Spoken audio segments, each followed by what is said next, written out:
언제나 명쾌한 해설을 해주시는 뉴스 전문가 세 분이 오늘도 스튜디오에 나와 있습니다. 하종대 보도본부 선임기자, 유용화 한국외대 초빙 교수, 그리고 백성문 변호사 세 분입니다. 어서 오십시오. 안녕하세요. 안녕하십니까.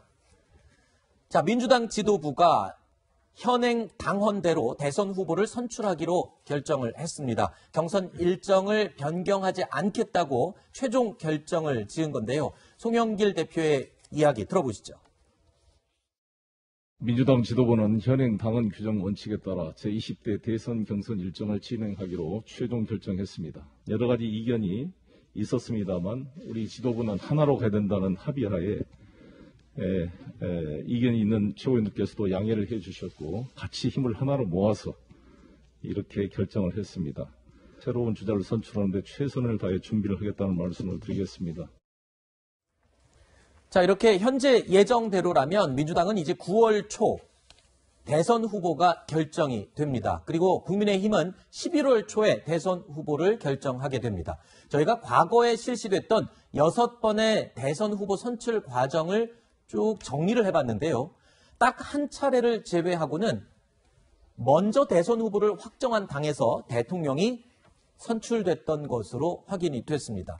자, 후보를 늦게 선출하고 승리한 경우는요, 지난 19대 대선에서 문재인 후보가 유일했었는데, 당시에 탄핵으로 인한 조기 대선이다라는 특수한 상황임을 감안을 한다면, 대선 후보를 먼저 선출한 쪽이 승리를 하는 게 아니냐, 이런 나름의 공식이 성사되는 셈입니다.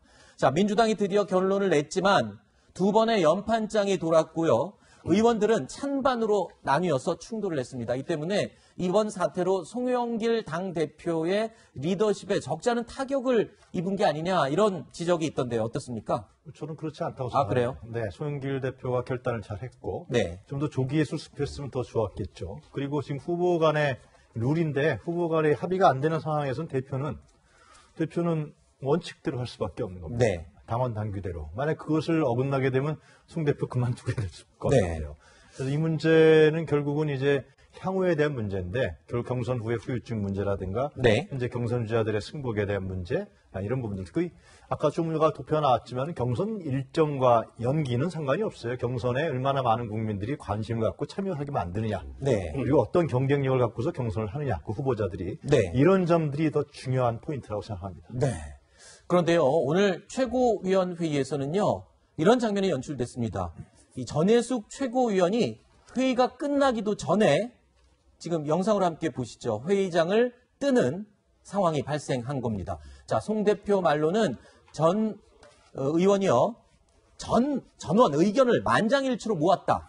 전체 만장일치로 결정했다라고 이야기를 하긴 했지만 글쎄요. 전해숙 최고위원이 저렇게 회의 자리를 박차고 나가는 것으로 봤을 때 갈등의 불씨는 여전히 남아있는 게 아니냐 이런 생각이 들거든요. 그러니까 전해숙 최고위원은 이낙연계 의원으로 좀 분류가 되어 있는 네. 상황이고요.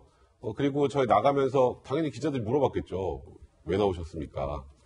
본인의 생각은 변함이 없다. 아하. 경선 일정을 연계된다는 생각은 변함은 없지만 그래도 다수결의 원리, 민주주의 원리 때문에 어쩔 수 없는 것 아니냐라면서 그냥 말을 좀 아꼈다고 하는데 네. 지금 일단은 경선 일정을 연기하지 않기로 일단 결정을 했지만 지금 이낙연 전 대표나 정세균 전 총리 쪽에 지금 대책회의를 하고 있다고 합니다. 네. 그러니까 지금 뭐 원래 지금 당무위원회에서 결정한 지금 최고 결정사항이 아니다라는 지금 반발도 있는 상황 아니겠습니까?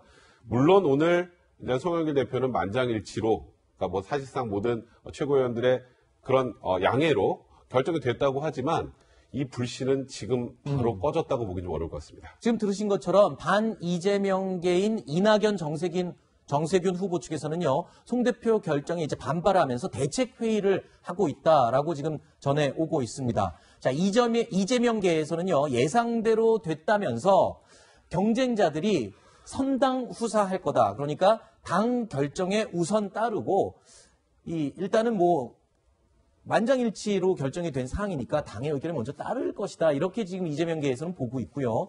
지금 반 이재명계에서는 대책회의에 들어갔다. 예. 어떤 내용을 논의하고 있습니까? 지금? 양쪽이 약간 반응은 다르지만은 그 최고위원회 내용을 제가 좀 취재를 해봤는데요. 네.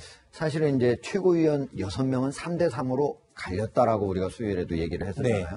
그럼에도 불구하고 지금 마지막에는 이제 송영길 대표한테 모두 일임하자 이런 얘기가 있었는데 그러려면은 송영길 대표의 정치적인 그런 부담이 아주 크지 않습니까? 네. 그러려면 우리가 만장일치로 해가지고 그냥 그대로 하는 걸로 하자라는 즉 연기를 주장했던 모 최고위원의 얘기가 있었고 강모 최고위원이 강병원 최고위원이 그렇게 얘기를 네. 했다고 그래요. 그리고 그거에 따라서 만장일치로 결정하는 걸로 이렇게 했다고 하니까 최고위원 회의에서 이렇게 한 걸로 보면은 제가 보기엔 물론 이제 여기에 대한 반발도 조금은 있기는 하겠지만 네. 그대로 순리대로 가지 않을까 이런 생각. 여권 대선 주자 지지율 1위를 지금 이재명 지사가 계속 달리고 있단 말입니다. 예. 그런데 2위와의 격차가 굉장히 커요. 그래서 이대로 만약에 간다면 사실상 민주당의 대선 주자를 이재명 지사로 지금 결정한 거나 다름이 없는 게 아니냐 이런 얘기도 지금 나오고 있던데요. 지금 화면에 보시면 알겠지만 이제 1위하고 나머지 2, 3, 4, 5위를 다 합치더라도 1위가 안 되지 않습니까? 네. 이제 저거는 이제 일반 국민들에 대한 민주당을 지지하는 일반 국민들에 대한 이제 여론조사인 거고 사실은 이제 9명이 나왔기 때문에 네. 예비 경선을 걸쳐요. 거기서 6명만 먼저 이제 뽑는 거거든요. 그거는 이제 당원하고 일반 국민들이 네네. 50%씩 이제 여론조사를 해서 하는 거예요.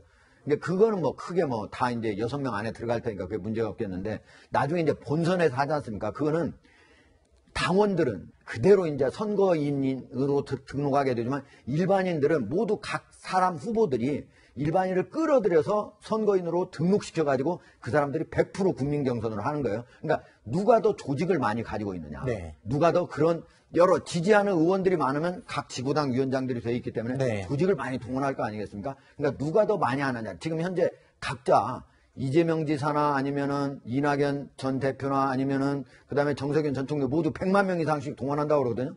더불어민주당의 진성당원이 80만 명이지 않습니까? 그러니까 300만 명 이상을 동원하겠다고 하는 거니까 거기에서 이제 승패가 갈린다. 네. 이런 상황이라면 제가 보기엔 본선에서 과반수를 얻는 사람은 나오기 힘들 것이다. 그렇다면 본선 이후에 결선 투표에서는 합종 연응이 어떻게 후보들 간에 이루어지냐. 네. 이런 것이지 이재명 지사가 반드시 바로 그대로 무난하게 된다 이렇게 말하기는 어렵습니다. 그렇군요.